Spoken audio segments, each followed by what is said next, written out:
Welcome back, guys, to SCUR v3.3. Much to the surprise to a few of you, we're actually starting off in the menu screen for today because I've finally gotten around to editing the Realms assets. For the longest time, I have not actually known how to do this because I was unaware that the Mojang team have actually recently moved all the files from the Realms to the regular Minecraft assets to its own separate folder called Realms. Similar to how you edit assets when it's a mod, for example. So if we go into Realms here, you can see that I've changed around a few things. It's really just a few simple changes to make it coherent with the style of the rest of SCUR.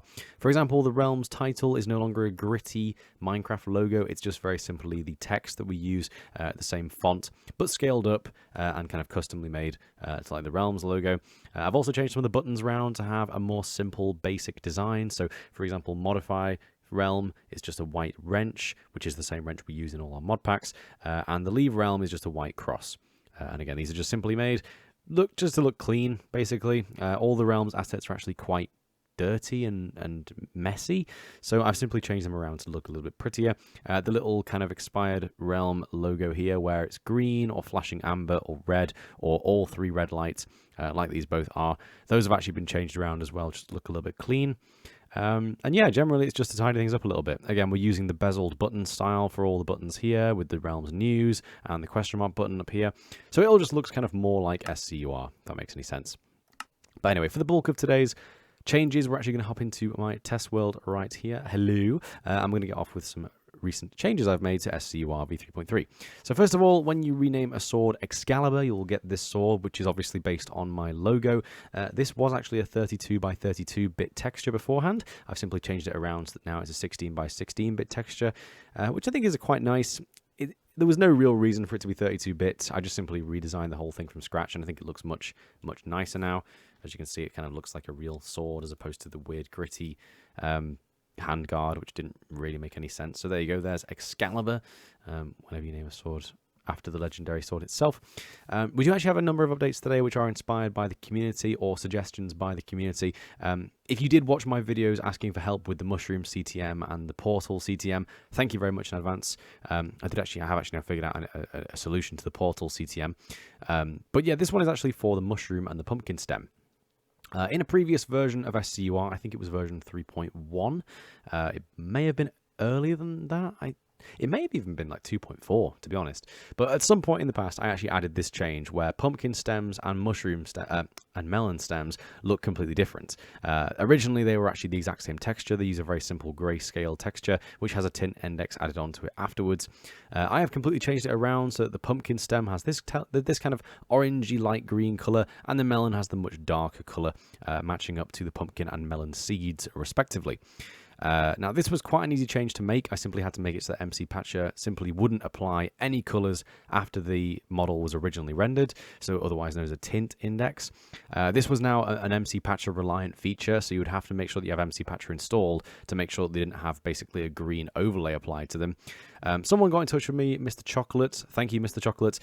He basically just said that if you go into the model code for each of these and remove the part where it says tint index 0, then you can actually make it so that it doesn't apply the overlay at all, which is a really little helpful thing to know. So there you go. These two things are no longer MC Patcher reliant, which is really nice. So thank you again, Mr. Chocolate. You've been a huge help, and I hope to hear more advice from you in the near future if you are watching. Moving on from that, we have the Blast Furnace. I've actually wanted to make this change for quite a little while. The Blast Furnace now, in my opinion, looks considerably better. I've never really understood why it had the 2 squares on each corner, or it may have even been 3 squares. I think it was just 2 though. I think it looks a little bit ridiculous. I'm not really sure why they did that. With this new kind of block state model / texture, it basically means that the cubes on the front are actually now long bars that stretch the entire distance of the blasting furnace. And the reason why this was kind of a difficult one to pull off is because I actually had to write an entirely new kind of template model for this block shape. There is no other block in the game which has a different front, a different back, 2 sides that are the same, a different top and a different bottom. There are blocks that have a different face on every single face, and there are of course blocks that have a different face on the edges and the top and bottom, like for example logs. If I go to a log like this, as you can see with the shape of these textures, what it basically uses is is kind of like a type of block model where you have this same texture on all sides, and then you have the kind of log texture on the back and the front. There are obviously a lot of different texture formats and styles and shapes and everything else, but this new blasting furnace texture is completely unique. It has a unique face on the front, two different sides, and a unique face on the back, and I had to make an entire new kind of set of instructions for that to form properly. So I think it looks really nice. Definitely a massive improvement on the original blasting furnace texture. I'd say we're now completed with this texture. So yeah, I think it looks really, really good. More of a simple change, I've simply tweaked the saturation and the brightness of leather. Leather's always been quite a bright orange, vibrant texture, originally added ages ago, you know, the only mob drop for cows back in Minecraft Alpha, I believe it was. Leather can now, of course, be used to craft leather armor, leather horse armor, item frames, books, and obviously all of these items are quite dull and brown. If you look at the leather armor, again, it's quite dull and brown. The horse armor, the item frames, it's all quite dull, basically. And leather was a very vibrant, very saturated orange before, and that just didn't really make any sense to me, so I've simply changed it so it's more of a dull brown just to fit in with the rest of the leather items. Clay is now more easily differentiable. Beforehand, clay and clay were both called clay, so it was just all clay. But I've simply changed it so that clay balls are called clay ball. You can even see by the tooltip here, it says Minecraft : clay, Minecraft : clay ball. But they were both called clay before, just literally the one word clay. So now there is a way of differentiating these two things, which I think is a much better way of doing it. A few little changes to redstone. My redstone in my pack has actually been quite dark for the longest amount of time because I changed the color map properties of the redstone so that when it had no power whatsoever, it was very, very dark and dull like this. The repeaters and comparators and torches didn't actually match this trend for the longest time, and they now do. So when a repeater or a comparator or a torch has no power going to it, or power going to it in the case of the torch, it will look very dull and dark and brown like redstone when it has no power going to it. On the flip side, when it does have power going to it like this, of course the torches will now look proper. The redstone inside of the repeater and the comparator matches the same shade of redstone when it is powered, so everything is just a little bit more coherent. Again, I don't know what the phrase is, but there's a phrase that commonly pops up. What is it? Something along the lines of consistency is key. There you go. My popular catchphrase, consistency is key. Moving on, we have another community suggestion / recommendation / fix / whatever you want to call it.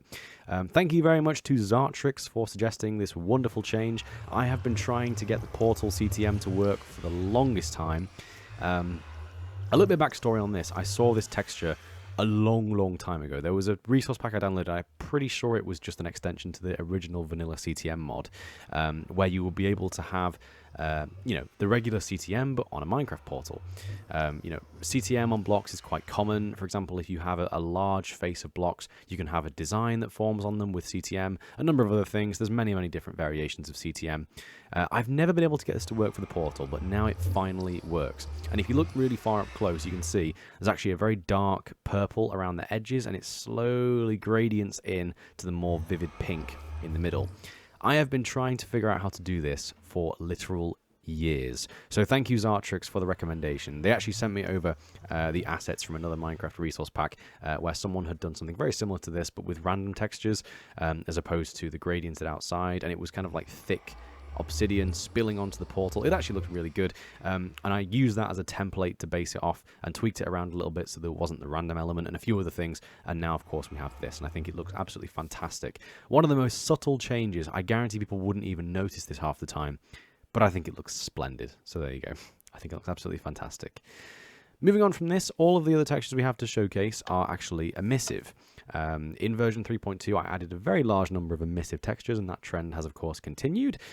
Starting here with the command block lights. I think they look great. I was trying to think of all the different things that we could have be emissive, and command block lights are such an obvious one. They look like little skyscrapers in the distance. I absolutely love it. I think it just looks absolutely fantastic. Glowstone dust is emissive. Redstone dust is emissive. I think that makes perfect sense considering what these two blocks do.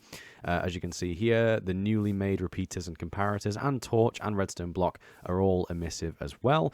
I was thinking of doing this beforehand, and it was actually when I implemented this that I decided to change the repeaters around so that they would match up when the redstone was off, and so on. And I've actually just showcased right there something I'm having a bit of trouble with, but you can see it right there. It's impossible to differentiate the emissive properties of redstone when it's on and off. I am working on a solution to that, but maybe I'll ask you guys for some help with that one in a future video, so stay tuned as usual. But there you go, redstone is now emissive, so when redstone is powered on, repeaters, torches, comparators, blocks, it's all emissive. I think it looks absolutely fantastic. Sea pickles are also emissive. This is more of just a desperate, what else can I add type thing, but I think it looks really, really good. When pickles have just one stalk in the middle, they actually emit a little bit of light, but of course you can still apply the emissive properties because it's only a very small amount of light. And when they don't have that little thing in the top, when they're out of water, they don't have the emissive properties because of course that little bit of the texture isn't actually there currently. So very simple change. It just means that like coral reefs will look a little bit more fancy now. If you do add more of these pickles, it gets brighter and brighter and brighter to the point where the emissive properties don't really make a difference. So it only really matters when there's 1 or 2 pickles at most. You can just see a little bit of flare where the top bit is. Moving on from that, we have the drowned. I think this is splendid. This is fully inspired from, you know, Pirates of the Caribbean 1 or whatever you want to reference. But there you go. The idea that basically there's something inside the mob which is glowing bright blue. I think it looks absolutely fantastic. And the way I've made it as well is so that when you look at it from a slight angle like that, you can actually see the emissive texture from the side as well. I just think it looks really, really cool. It works so well. Look at that patch on his arm. You can see a bit of a dark rim there because of the way I've done it. Or on his face, you can see it kind of spills out into the sides as well. I just think it looks fab. I think it looks absolutely great on him as well. And finally, last but not least, we have cat's eyes. This was actually inspired by a Reddit post. Reddit is actually currently down, unfortunately, but I will get this up on screen hopefully when I edit the video. So credit to whoever's name is on screen right now, but I saw a Reddit post in my feed saying that cats should have glowing eyes. And I thought, what a great idea. Cats should have glowing eyes. So there you go. I've given every single cat in the game bright glowing eyes, including the ocelot, which I've realized is now a hell of a lot bigger than any of the other cats. I never realized this before, but the ocelot's actually huge now. Like, did they scale up the model? Is that what they did? It's crazy. Like, look at that. It's bigger than any of the other cats. I think it's pretty cool. But there you go. All 12 cat variations, all with glowing eyes, including the ocelot as well. I think it looks really good. So anyway, that was SCUR version 3.3. Thank you very much for watching, guys. I hope you enjoyed this update as usual. If you do have any recommendations that you'd like me to add to the pack or any helpful fixes that I should implement, feel free to get in touch with me via Discord. We do now have a Discord server set up perfectly. We've got a little community growing. It's kind of fun, actually. I'm actually really enjoying chatting to some of you guys about stuff that we're all passionate about. It's just great. It's just great, to be honest. So if you are interested in talking a little bit more about resource pack stuff or any Minecraft stuff or anything like this, then you can come along there and chat about anything you like. So yeah, thanks for watching, guys. I hope you enjoyed this update, available for download in the description as always, and I will see you in any future video. Thanks for watching, guys. Take care. Bye-bye.